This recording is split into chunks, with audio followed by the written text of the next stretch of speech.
Hello, everyone. We will start the press conference for MKOI.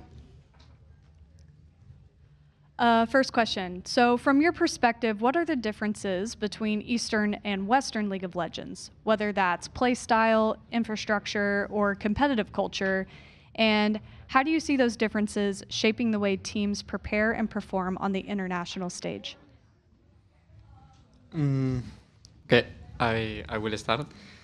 I will say the biggest difference, I think from the beginning you start to play versus really aggressive enemies, like they want to pull it from laning phases, snowball through that. And yeah, I will say the early game is much more aggressive. You need to do more things, you need to be more ready and more prepared, because if not, like the games will be difficult. And I will say that's the biggest difference for me between both regions.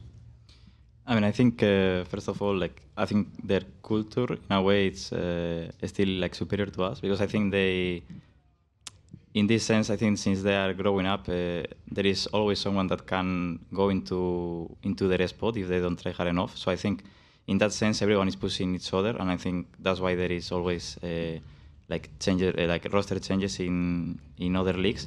I think, for example, LPL is I would say the region that plays the most aggressive. I think LCK in this sense they are more like slow, but slow and steady.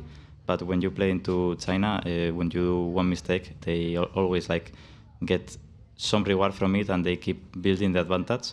And I would say those are like the most, like the biggest difference, and that's why I think representing Europe, I think we need to put I think we need to show up and basically break this difference.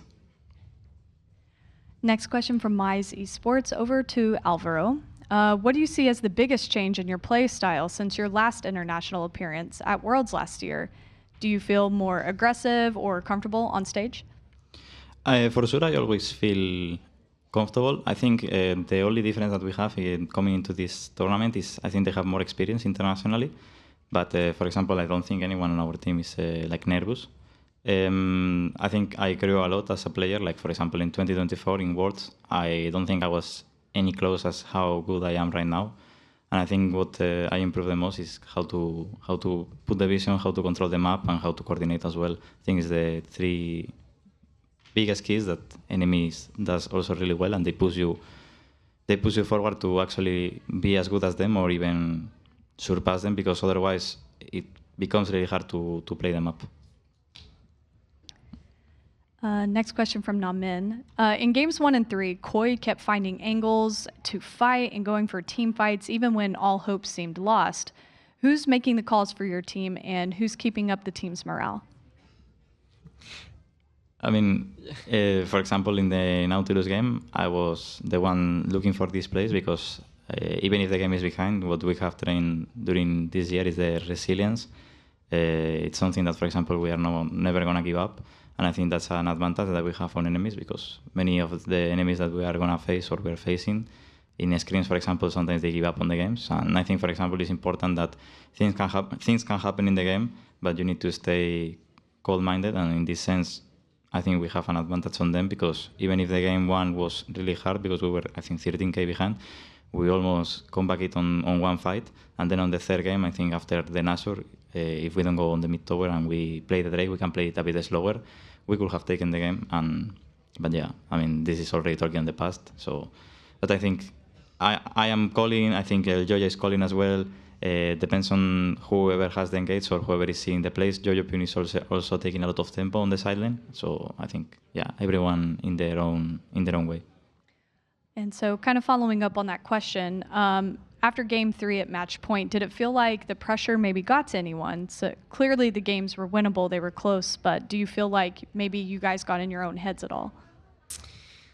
I mean, yes or no. I think the last moment is pretty normal. What happened, we doubt a bit, I will say, where to fight, and we discoordinate a bit, and I will say that the enemy con was way easier to play in that specific fight that we got catch. So we were kind of chill, I will say. Everyone believed, and I think we were doing it well. but these mistakes can happen, no? So I don't think it's about pressure. I think we manage well. Next question, Alvaro from FD News. During Media Day, you said that most of the time you are playing against yourselves. So what are your thoughts on how you guys played against BLG today? I mean, we always have this thought that we are playing into ourselves because I think, first of all, you need to beat yourself to be even be able to actually play into the enemy.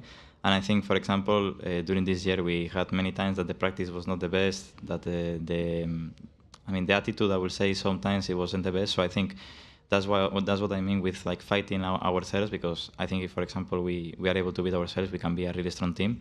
Today, I will say we played fine League of Legends, but we didn't really play something insane. I think we did plenty of mistakes, and you could even see it in the games that we lost.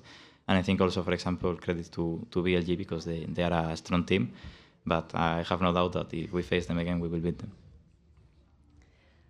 Next question from Namin. In Game 4, when you traded Sol for Baron, did you know that you had a 5k gold lead at the time? Did a fight at that time just feel hard to win, or was Baron simply worth less than Sol to you? I mean, we dropped the position, and dropping the position is really important for fighting. So in the moment we did the first mistake, that it can happen, is totally normal. We decided that Soul is much more easy. We will get another fight, and we were confident on that, and everyone agrees. So I believe that the most important is the position, and we prefer to play around that. Yeah, I mean, they had the mid control as well, and basically their champions are really good on the midway because they can always like a QE Syndra, they can ulti us, so I think they can get some control, and what we should do is getting the flanks in this sense, and so they are not able to work up on us. But I think at one moment, as Supa said, we lost the control, and then it was harder, so we took the decision to go for a Drake. Next question from Sons of KS. Alvaro, how would you evaluate your synergy with Supa throughout this tournament so far, and what areas do you think you both need to focus on moving forward? I mean, since we came here to Canada, I think we have been facing better bot lanes as well and better teams. I think we have improved a lot on how we want to play both him and me on the map. Laning phase, I think there is, for example, today it could have been better. I think also it was harder when at level 1 it was like we had to max E on neutral. I started late on lane. So I think into LCK and into LPL, I think the biggest thing that we need to improve, I would say, is laning phase, because I think enemy also relies a lot on getting advantages on early. So if we can stabilize and be able to beat them or be even, I think it can be a really good advantage into them. And final question from Namin. So tomorrow, G2 and Fly will face off with their tournament lives on the line. Who do you think will win the matchup, and why? I mean, I will cheer for Europe because I think G2 will bring really good things. Anyway, I will believe that it's a series that is a 50-50 and will be decided on mental, who is able to perform the better one during the games. I don't know if it will be 3, 4, 5.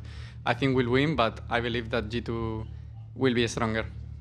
I mean, I will cheer for G2, but in this sense, I think FlyQuest is slightly stronger, and I think also their players, they are more prepared when it comes to official. So I would say it's a 3-1 or 3-2 for FlyQuest. And that concludes the press conference. Thank you. Thank you. Thank you.